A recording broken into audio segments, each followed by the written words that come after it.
Now, the NDP has this motion.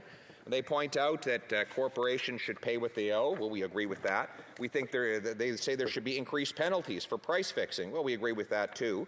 They think that the Agriculture Committee should study high food prices and whether there is something called greedflation, including by inviting grocery store CEOs to the committee. We agree with that too. That's all very reasonable. Unfortunately, in some ways it doesn't go far enough because they have a very limited view of greed.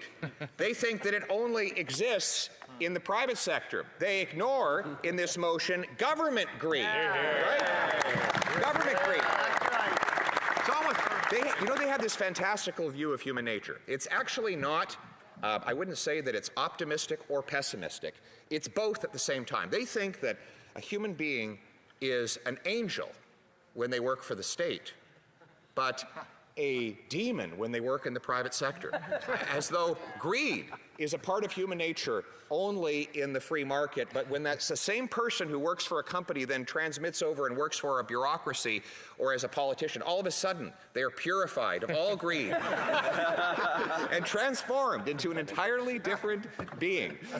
The reality is that human nature is what it is, for warts and all, good and bad, and the reality is that there is greed, and the greed exists in government as well. When the government expands itself vastly faster than the economy, increasing costs by $500 billion in the last 2 years alone, $200 billion of which had nothing to do whatsoever with COVID.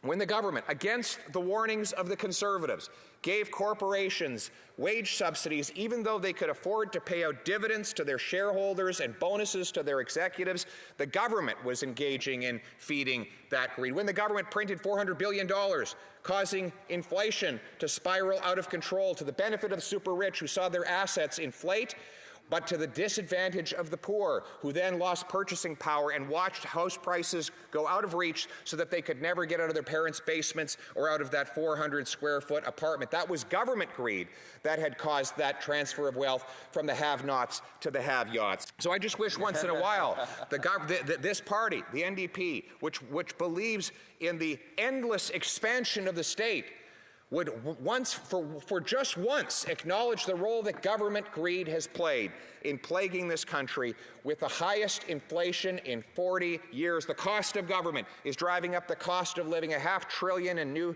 inflationary spending has bid up the cost of the goods we buy and the interest we pay. The inflationary taxes have bid up the cost for businesses and farmers to produce those goods. The more Liberals and New Democrats spend, the more things cost.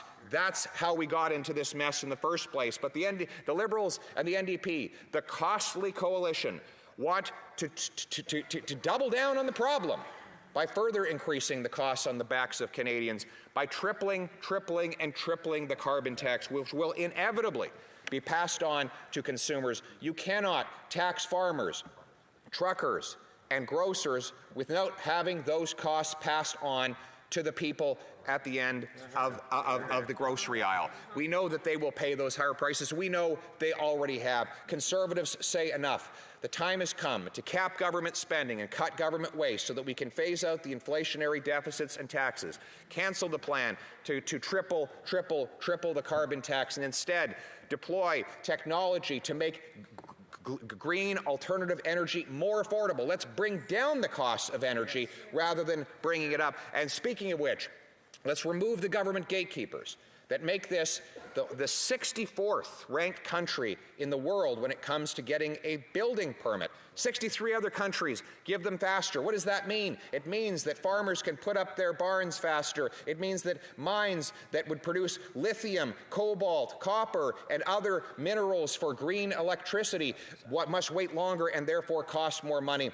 It means that producing clean, green, Canadian nuclear, etc., could be coming onto the market faster. Let's get these gatekeepers out of the way, speed up the production, unleash the mighty force of our free enterprise system so that instead of creating cash, we create more of what cash buys, that we unleash the production of a cleaner, more affordable economy for all of our hardworking people. Thank you.